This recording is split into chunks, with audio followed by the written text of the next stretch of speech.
Stephen Godano, KRR Sports here with Robert Meriweather. Good to see you, sir. Good to see you too. Man, here we are, right? Canelo versus Charlo. It's been a long time people have talked about it. Maybe more talking about the bigger Charlo, but I mean, I feel like in a lot of ways, the undisputed 154-pound Charlo maybe presents a lot more problems. Maybe just difficulty overall. How do you see it playing out? I believe it's going to be a closer fight than expected. A lot of people is not really giving Charlo a chance, in my opinion. But it could go either way. But in my opinion, I really got Charlo kind of outboxing him, hopefully. But we'll see. I think Canelo could be honestly like the bigger guy in there. Although the Charlo got a bigger frame, but Canelo's been holding that same weight for a little minute now, so we'll see. And he's done the same thing, right? He himself was at 47, 54, come up. So, I mean, it's not like out of reach that, Charlo could be even better at this weight class than he was at 54, right? Yeah, I mean, it's just how he holds it and how he was in camp with it, so we'll see. We'll see how it goes. It's exciting, man. When you're here and you see this crowd, you see this, the build up and everything. I mean, obviously you're started your pro career. It's going very well. Being with Mayweather Promotions, even, are you kind of like looking at this like, oh, this is gonna be me one day? Oh yeah, I'm always looking at stuff like this, and I'm coming to the weigh-ins every time. Grand Rivals, just to see the atmosphere that I dream and one day we'll have something like this someday. So seeing all the fans for Canelo and all the fans booing Charlo is like it's really a different excitement, and I want to be a part of that. Definitely will be, brother. You're on your way for sure. I just want to ask you, man. Crawford obviously looks sensational. Against Spence. Yeah.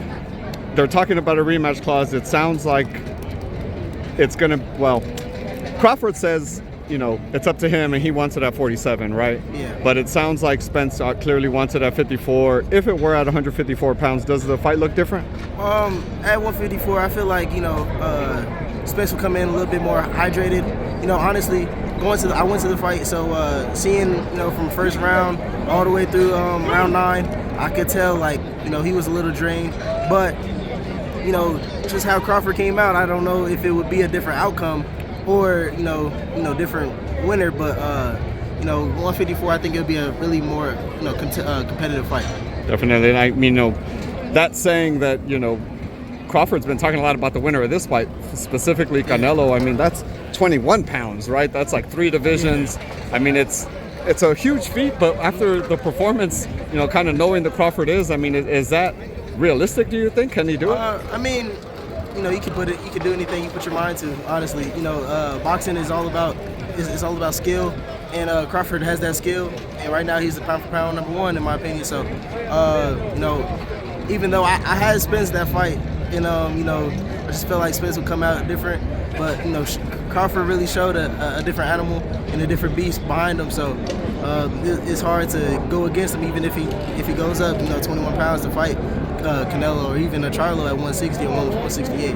Right. I mean, I feel like he's maybe clearly the best fighter in the world right now. Just what's going on with you, brother? When can fans expect to see you in the ring again? Right now I'm 4-0, 2 knockouts. So look out for my 5th fight. I should have another fight in November somewhere, Vegas hopefully. But we'll see. I'm constantly in the gym, always, every day, and working just to get better on my craft. Been sparring with some guys. Keyshawn Davis, Shakur Stevenson. I sparred Tank Davis before. Devin Haney.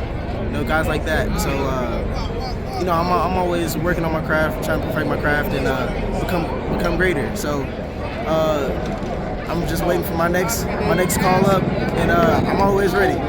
Just looking at those 3 guys real quick, man, you brought them up. So, what would you say you learned about yourself sparring Tank? And what you learned about him? I really learned that Tank has another boxing skill that people really don't witness in fights, because he doesn't really need to bring it out.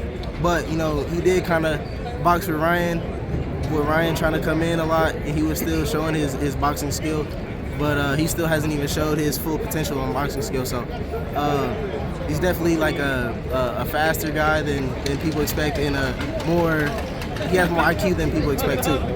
And same with Shakur. When you spar Shakur, what did you learn about yourself? What did you learn about him? Shakur, he's a great boxer. He knows his distance very well.